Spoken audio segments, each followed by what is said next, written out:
Muito bem, meus irmãos, quero convidar você a abrir a sua Bíblia no livro de Efésios, ou na carta de Paulo aos Efésios, para a gente poder fazer a leitura da meditação dessa noite. Efésios, no capítulo 5, nós vamos ler dos versos 21 a 24. Efésios 5, de 21 a 24.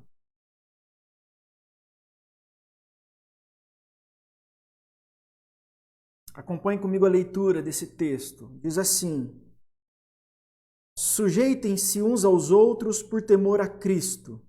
Mulheres, sujeitem-se cada uma a seu marido como ao Senhor, pois o marido é o cabeça da mulher, como também Cristo é o cabeça da igreja, que é o seu corpo, do qual ele é o Salvador. Assim como a igreja está sujeita a Cristo, também as mulheres estejam em tudo sujeitas a seus maridos. Vamos orar? Senhor nosso Deus, nós lemos a Tua palavra, já Te louvamos através da Tua palavra, e agora pedimos que o Senhor possa falar conosco, que o Teu Espírito possa iluminar nossa mente e coração, e que a gente possa, nessa noite, receber do Senhor direção, instrução, alento, coragem, tudo aquilo que nós precisamos, ó Deus, para poder fazer a Tua vontade e viver de acordo com a Tua vontade. Isso nos ajuda. Em nome de Jesus. Amém. Meus irmãos, nós estamos, durante esse mês de maio, nós vamos refletir sobre a família que Deus sempre quis. Esse é o nosso tema durante esse mês. É sobre isso que a gente vai falar. E dentre os textos que tratam da família, o projeto da família, os exemplos bíblicos que nós temos sobre a família, exemplos negativos, exemplos positivos de família. Dentre tudo isso que nós encontramos nas Escrituras, o texto de Efésios talvez seja o mais rico, o mais profundo sobre como Deus enxerga a família. Mas antes de nós estudarmos uma parte dele hoje, eu queria antes mostrar como que esse parágrafo que eu li, ou parte desse parágrafo que eu li, aparece dentro do esquema do apóstolo Paulo. Em que contexto que ele está tratando isso? Porque o apóstolo não está introduzindo um assunto novo aqui, mas na verdade ele está continuando. É uma aplicação do que ele vinha tratando anteriormente. Quando Paulo diz, por exemplo, no versículo 18, não se embriaguem com vinho que leva à libertinagem, mas deixem-se encher pelo Espírito, ele passa a discorrer sobre deveres e responsabilidades para homens e mulheres cheios do Espírito Santo. Então, primeiro ele fala, olha, vocês precisam ser cheios do Espírito. Então, não se embriaguem com vinho, encham-se do Espírito.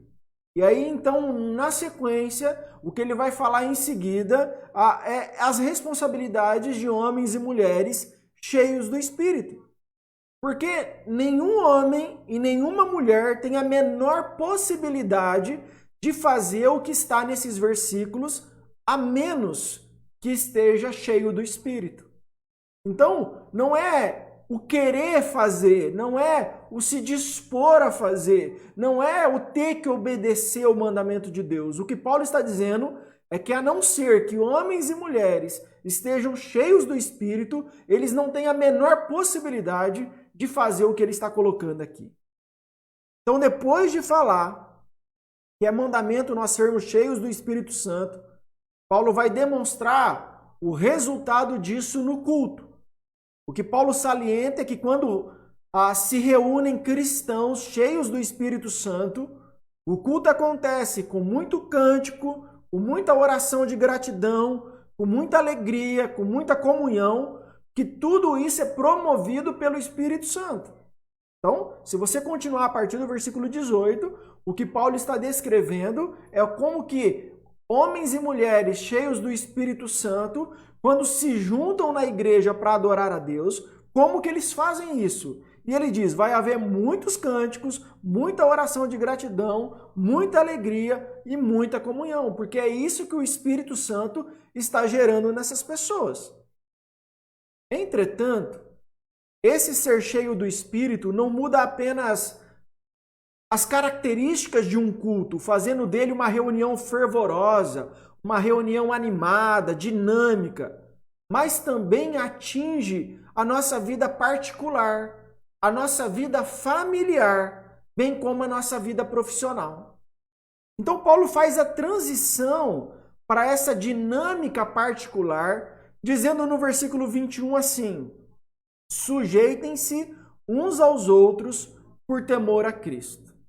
Então, ele passa daquilo que ele falou que é resultado de vidas cheias do Espírito Santo e do que vai acontecer no culto público, ele passa agora para o particular, de como que o ser cheio do Espírito Santo afeta a nossa vida particular, e nessa transição ele fala: sujeitem-se uns aos outros por temor a Cristo.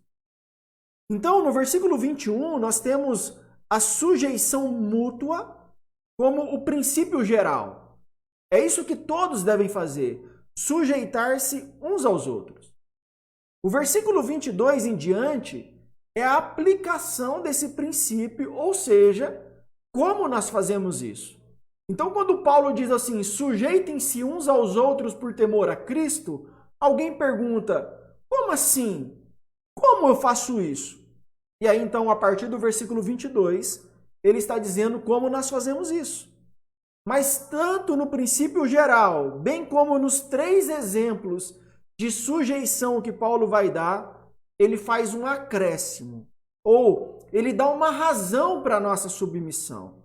Ele não diz apenas se submetam, se sujeitem-se. Ele diz por que nós devemos fazer isso. No versículo 21, ele acrescenta, por temor a Cristo. Né? Sujeitem-se uns aos outros por temor a Cristo. No versículo 22, que ele vai dar um exemplo de como que se deve sujeitar, ele acrescenta, como ao Senhor. Sujeitem-se como ao Senhor. No capítulo 6, ele vai dar um outro exemplo de como que nós nos sujeitamos uns aos outros, e ele então acrescenta, no Senhor. Sujeitem-se, submetam no Senhor. E no capítulo 6, versículo 5, aparece como a Cristo.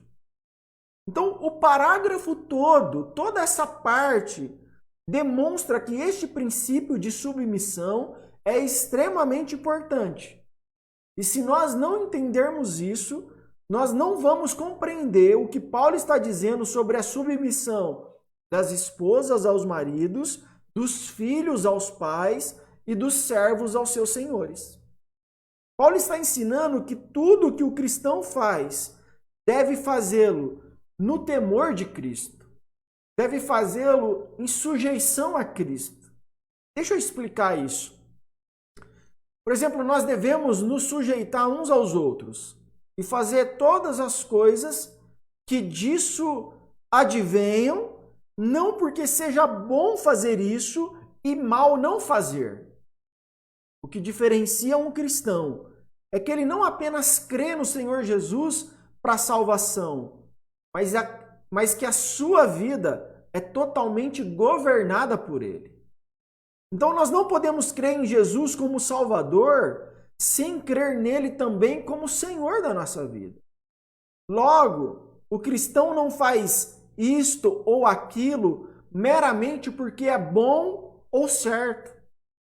O cristão não deixa de fazer algumas coisas simplesmente porque é errado. O que o cristão faz e deixa de fazer, ele faz porque tudo é para o Senhor. Ele faz para o Senhor e ele deixa de fazer para o Senhor. Por isso a nossa submissão, ela não se restringe a determinados ambientes e sob certas condições. Nós não estamos falando de um acordo. Eu tenho um amigo já há bastante tempo que ele brincava com a esposa dizendo assim, olha, na frente dos nossos amigos você deixa eles pensarem que sou eu que mando. Mas lá em casa tudo bem, você pode mandar. Né? Não é um acordo. Não é uma conversa, não é tentar chegar em algo agradável para os dois. Por que nós devemos nos submeter uns aos outros? Primeiro, porque foi isso que Cristo nos ensinou a fazer. Esse é o primeiro motivo.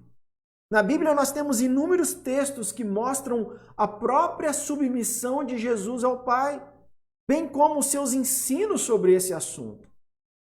Mas em segundo lugar, nós devemos nos submeter uns aos outros para mostrar nossa gratidão a Jesus. Toda a nossa prática deve ser para que o Senhor Jesus seja glorificado em nós e através de nós. Então, depois que Paulo estabeleceu o princípio geral no versículo 21, falando da sujeição de todos, agora ele leva esse princípio para o particular, para casos específicos. A parte que nós vamos estudar hoje é a submissão das mulheres.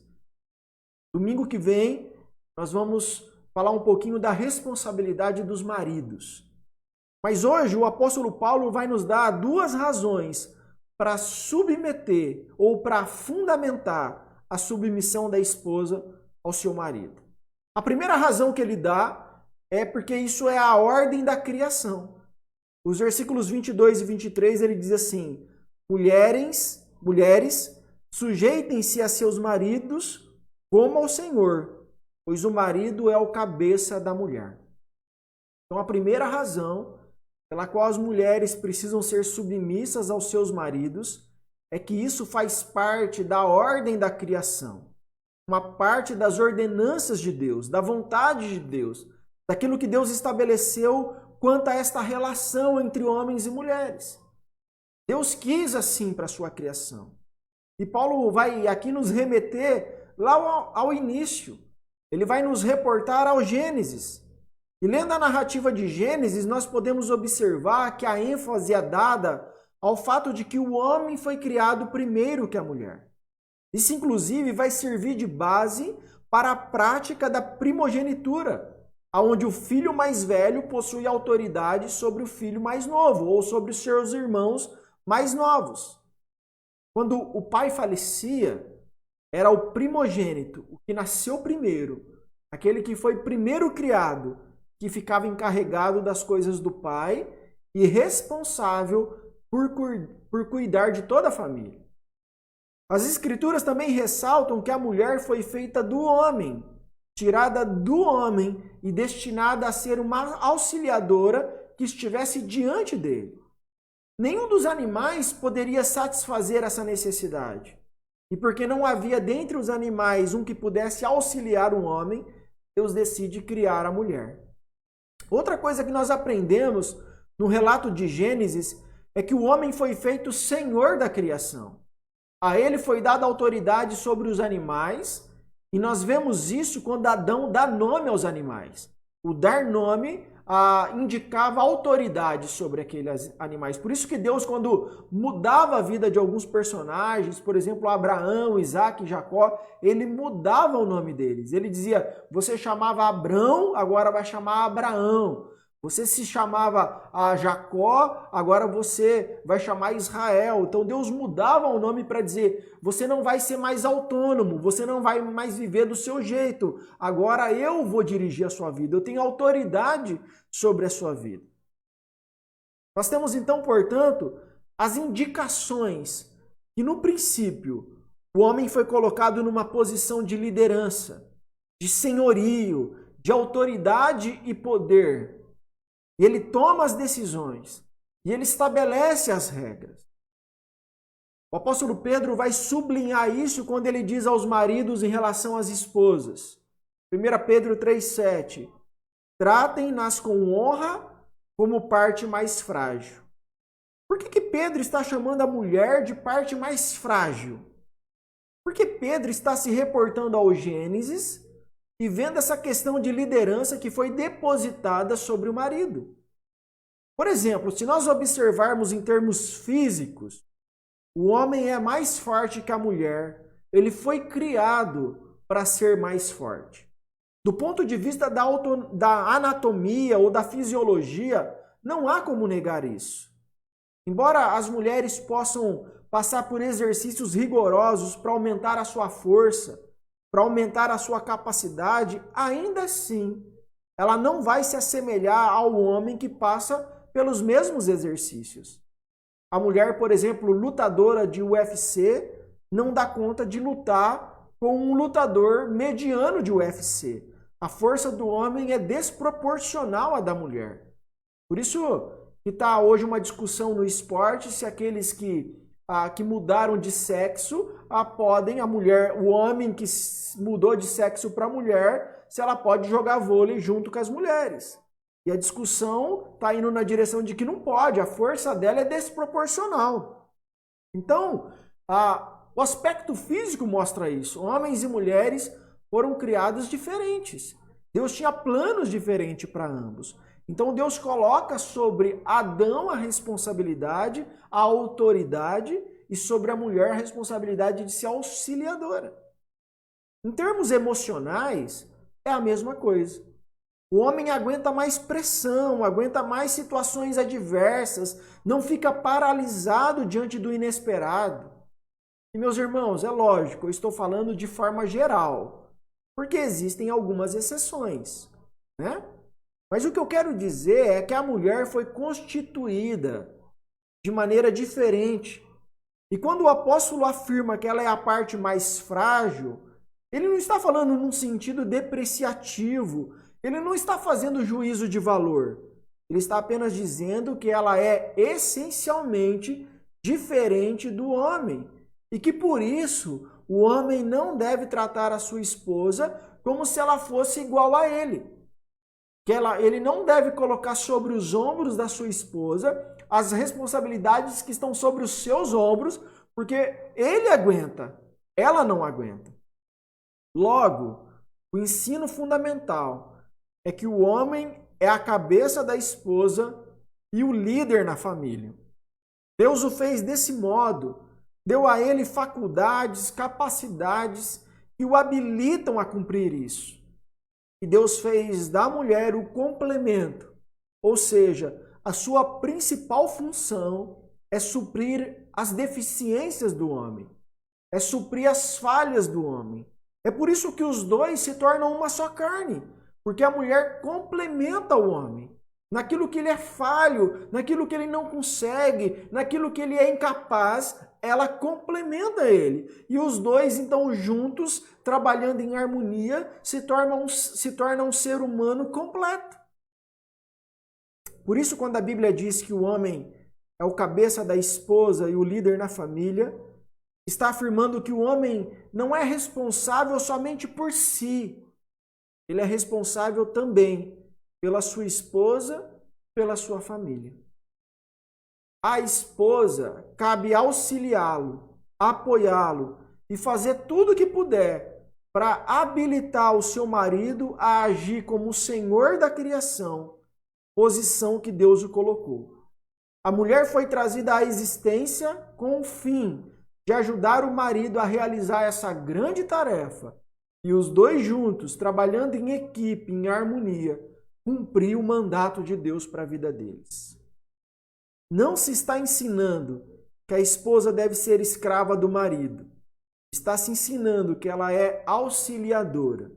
O que Paulo está proibindo é a mulher procurar a se comportar como homem, ou procurar usurpar o lugar dele, a posição que foi dada a ele por Deus. A esposa também deve se alegrar com a sua posição.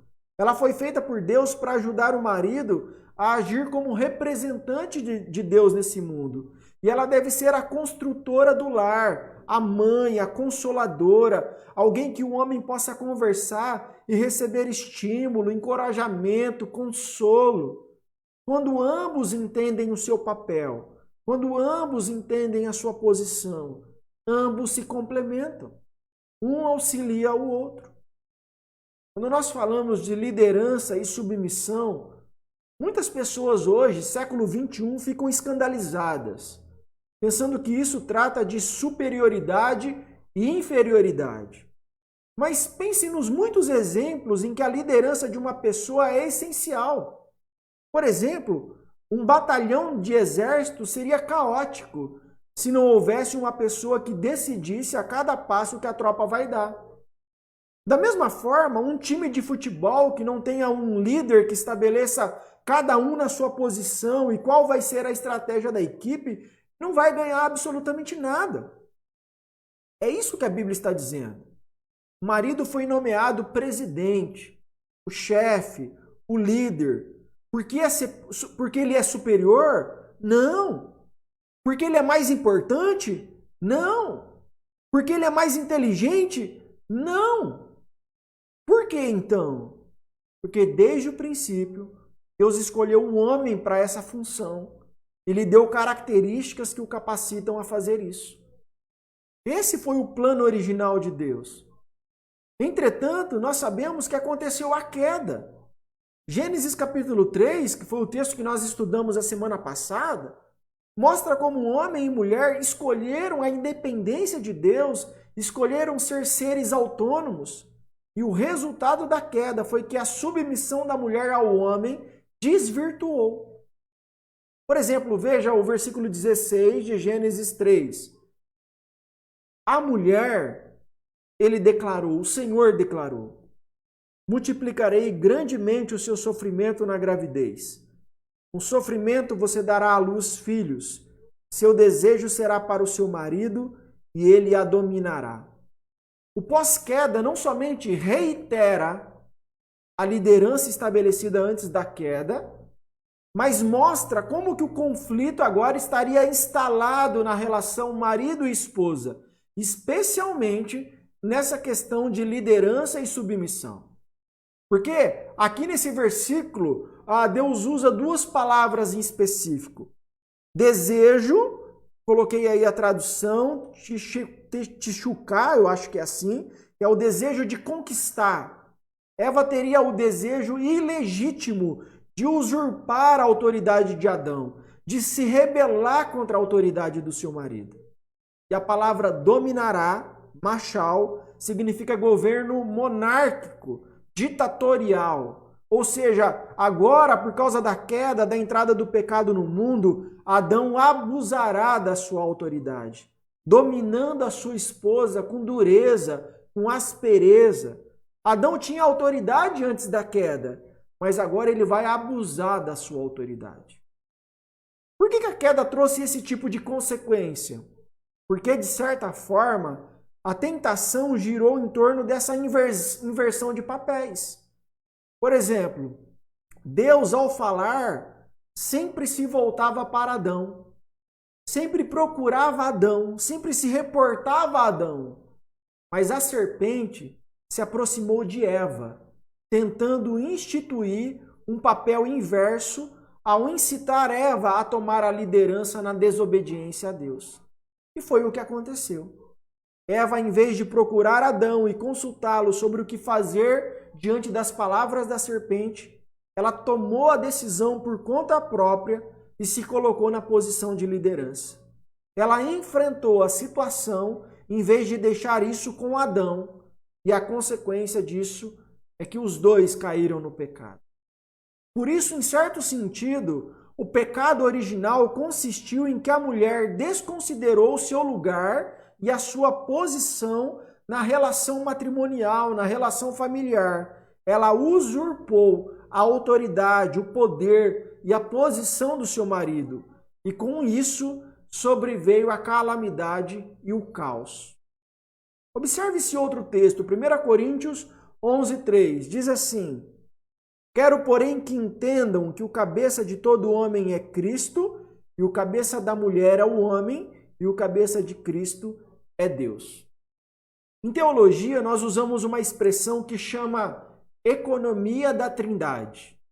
Ou seja, o Pai, o Filho e o Espírito Santo, eles são coiguais, eles são coeternos, eles sempre existiram, eles são da mesma substância, eles são exatamente iguais.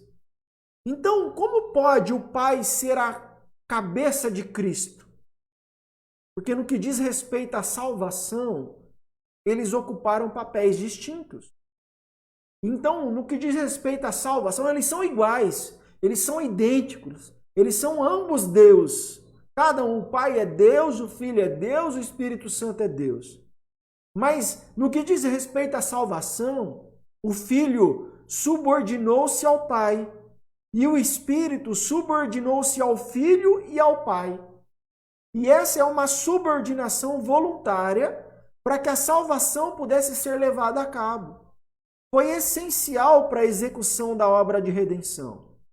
Então, o Filho voluntariamente põe de lado esse aspecto da igualdade e ele torna-se um servo do seu Pai.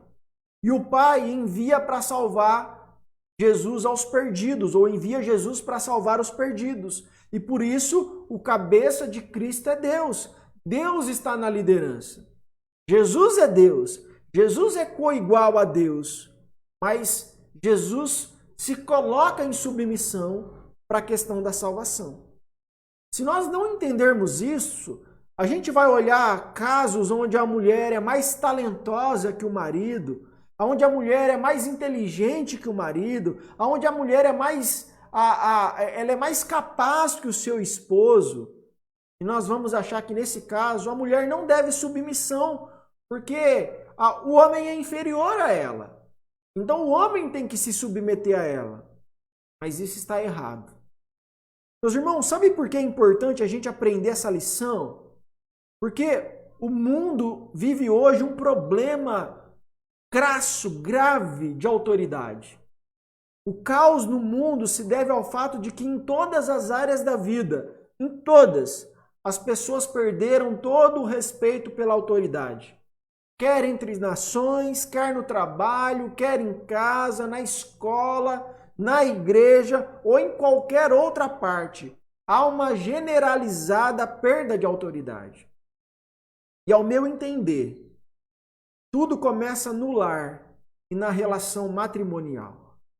E afirmo que o aumento espantoso dos divórcios em nossos dias é devido a uma única coisa, a saber que os homens e as mulheres não entendem sua posição como marido e esposa. Não entendem. Eles inverteram os papéis e ambos estão sofrendo por conta disso.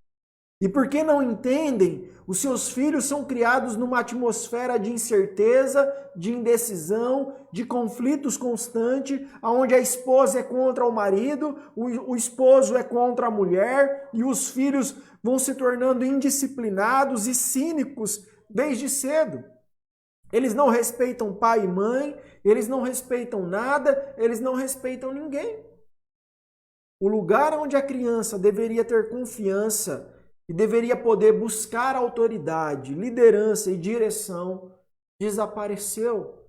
Não está mais em casa. Porque em casa o que ela vê é uma disputa pela liderança. Ela não vê alguém liderando, ela não vê o seu pai liderando e a sua mãe se submetendo. Ela vê o pai e a mãe brigando para ver quem lidera. Um lutando contra o outro. Por isso, meus irmãos, nós devemos urgentemente retornar à Bíblia. Nós precisamos observar de novo o plano perfeito de Deus. O homem e ao seu lado, a mulher completando o homem, sendo sua auxiliadora idônea, ambos amando, respeitando e honrando mutuamente, mas nunca confundindo seus papéis. Nunca confundindo. Então essa é a primeira razão que o apóstolo Paulo nos dá do porquê a mulher deve se submeter ao seu marido. Que essa é a ordem desde a criação. No princípio, Deus criou para que fosse dessa maneira. A segunda razão que Paulo dá para fundamentar a submissão da esposa ao seu marido se encontra na analogia do corpo. É a segunda razão, versículo 23. Pois o marido é o cabeça da mulher, como também Cristo é o cabeça da igreja, que é o seu corpo, do qual ele é o Salvador. Paulo está aqui se referindo a uma união orgânica, a uma união vital, a uma união íntima, e eu diria até a uma união mística que acontece. Paulo tratou dessa questão no capítulo 4 sobre a igreja, quando ele disse que cada parte do corpo, quando unido e ligado a todas as juntas, essas partes do corpo recebem provisão, alimento e energia vinda da cabeça, que é Jesus Cristo. Então, lá no capítulo 4, Paulo disse que cada membro da igreja, quando está unido uns aos outros, unido pelas juntas que liga uns aos outros, um membro ao outro, quando a igreja está unida, quando a igreja vive como um corpo e não em rebelião contra o outro, não com divisão, não com rebeldia, quando está todo mundo unido e Cristo é o cabeça dessa igreja, todas as partes do corpo recebem provisão, recebem alimento, ele alimenta porque está tudo unido ao cabeça. Porque o corpo é uma unidade orgânica e vital. Da mesma forma, o conceito cristão de matrimônio é esta ideia de integralidade, de inteireza. A mulher é tirada do homem para existir, formada a partir do homem, mas ela volta para ele para completá-lo, para que ambos sejam novamente um.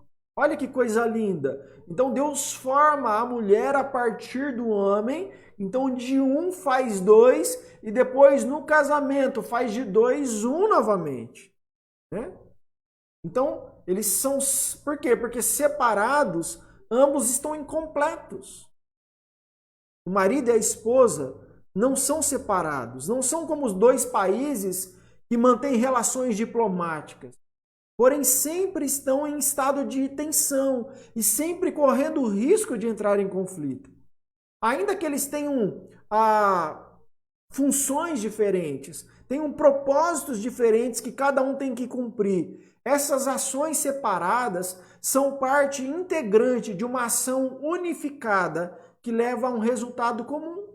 Embora cada um tenha uma tarefa dentro da família, cada um tenha responsabilidades específicas, é quando os dois se juntam, quando os dois trabalham unidos, é que eles cumprem o seu verdadeiro papel, é que eles alcançam um resultado comum. Deixa eu explicar melhor o que Paulo está ensinando aqui. Ele não está dizendo que a mulher deve assumir uma posição de passividade, ou seja, ela nunca deve falar, nunca deve dar opinião, não é isso. Não é de forma alguma isso. O que está posto é que a esposa jamais deve ser culpada de ação independente. Jamais. A analogia do corpo está reforçando isso. A mulher não pode tomar uma ação, ela não pode tomar uma decisão na família à parte do seu marido. O que compete ao meu corpo não é agir independente de mim. Eu resolvo agir com minha mente, com o meu cérebro, com a minha vontade. O meu corpo é o meio pelo qual eu me expresso. Então, lá na minha mente, eu decidi, eu vou dar um passo. E o meu corpo, a minha perna, ela responde ao estímulo da minha mente. Então, o meu corpo é o meio pelo qual eu me expresso. Se o meu corpo se puser a agir de maneira isolada de mim, se ele resolver agir sem a minha intenção, eu ficarei sofrendo de uma espécie de convulsão. Convulsão é quando partes do corpo se movem de maneira irracional. Você não consegue controlar a sua mão, ela se move sozinha. Você não consegue controlar os seus pés, eles se movem sozinhos. Eles agem sem propósito, eles agem independente da vontade. Por isso Paulo diz no versículo 24, assim como a igreja está sujeita a Cristo, também as mulheres estejam em tudo sujeitas a seus maridos. Por que as mulheres devem estar sujeitas aos seus maridos? Porque como esposa, você não age independente do seu marido. Porque se o fizer, se você agir de maneira independente a ele, será o caos. Será uma confusão, porque vocês são um só. Ainda pensando nesse exemplo do corpo, a esposa não deve agir antes do marido e não retardar a ação do marido, não deve recusar-se a agir. Por exemplo, a pessoa que sofreu um derrame, essa pessoa quer agir, ela quer se movimentar, mas o membro está paralisado. De modo que ela não consegue. A cabeça manda as ordens para o braço, mas o braço não responde. O braço resiste ao movimento, não obedece à ordem dada pela cabeça. A submissão da mulher envolve que ela não agirá antes do marido e nem impedirá ou vai paralisar a ação do seu marido. A iniciativa e liderança cabem, em última instância, ao marido, mas a ação deve ser sempre coordenada. Então, a liderança, a iniciativa parte do líder da casa, do líder da família, mas a esposa precisa movimentar-se junto com o líder, junto com o seu marido, porque senão ela está se rebelando contra essa autoridade. É como a mente a desejar que a mão obedeça e a mão não obedece. E aí nós temos um colapso nervoso. A mulher cristã que compreende isto gostará de agradar o seu marido, de auxiliá-lo, de ser-lhe útil para que o esposo realize as suas funções, para que o esposo cumpra a sua missão como líder da sua família. Deixa eu fazer algumas explicações finais aqui para os irmãos. Porque o versículo 24 diz que as mulheres estejam em tudo sujeitas a seus maridos. Em tudo. Quando as escrituras fazem uma afirmação ampla como essa, ela quer dizer tudo mesmo? Em absolutamente tudo, as esposas precisam ouvir e obedecer aos seus maridos? Para a gente entender isso, basta a gente olhar alguns textos paralelos. Por exemplo, quando Paulo diz em Romanos 13 que o cristão deve se sujeitar ao Estado, aos poderes que existem, significa que nós devemos obedecer cada vírgula, que nós devemos obedecer a cada ordem.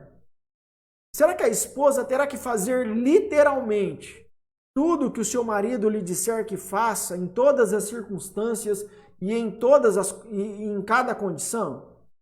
Claro que não. Claro que não. É óbvio que existem exceções.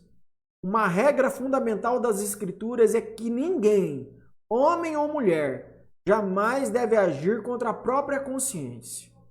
Jamais. Por isso, a esposa não deve ser submissa ao seu marido ao ponto de deixá-lo interferir na sua relação com Deus. Aquilo que o meu marido está demandando de mim está ferindo a minha relação com Deus.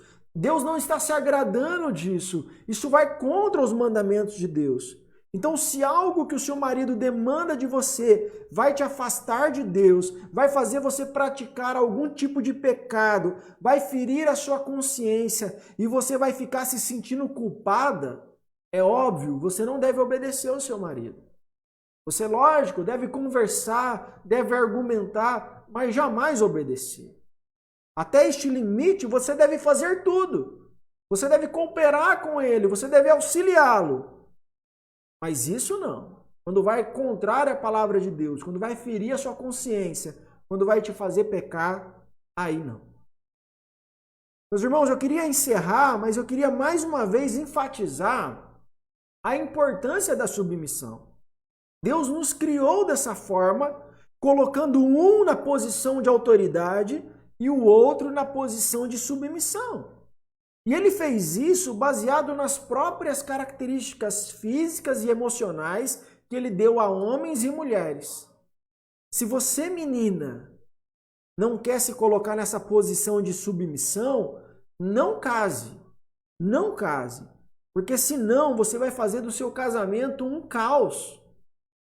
Agora, se você já se casou, entenda que a submissão não é uma posição inferior para você. Pelo contrário, é uma posição honrosa que traz inúmeras bênçãos para você e para a sua família. Jesus não se sentiu inferior ao se submeter à vontade do Pai. O Espírito Santo não se sentiu inferior ao fazer a vontade de Jesus e do Pai. Não, eles acharam isso um motivo de glória, de honra, de poder servir ao Pai. Por isso você, mulher, você, esposa, deve fazer isso com gratidão, com louvor, com prazer. Você é chamada a honrar a Deus, servindo o seu marido, apoiando, auxiliando, deixando ele liderar a sua família. Você contribuindo com a sua sabedoria, você mostrando lados, aspectos que ele não está conseguindo enxergar na hora de tomar uma decisão, mas deixando sempre ele escolher, sempre ele tomar a decisão, sempre ele assumir a responsabilidade, sempre ele arcar com o ônus ou com o bônus das suas decisões. Paulo deu duas razões porque as esposas precisam se submeter aos seus maridos. A ordem da criação, ou seja, foi assim que Deus nos criou para funcionar. A gente pode argumentar se isso é certo ou errado. A gente pode não concordar, mas foi assim que Deus nos criou. Qualquer inversão de papéis, mais cedo ou mais tarde, vai dar problema na engrenagem. Assim como um carro a gasolina vai dar problema se você começar a usar álcool no lugar. Segunda a razão, porque o apóstolo Paulo disse que as esposas devem se submeter aos seus maridos, é a analogia do corpo. No corpo, a cabeça manda as ordens e o restante do corpo responde de maneira coordenada. Ainda que um tome a decisão, todas as partes precisam agir juntos. Mas antes de encerrar, eu não quero que as esposas tenham entendido errado o que eu expus aqui. Eu não estou dizendo para você, esposa, tomar a decisão hoje de obedecer ao seu marido, de seguir as orientações dele, de deixar ele ser o líder da família. Não é isso que eu estou dizendo. Não foi isso que eu disse hoje aqui.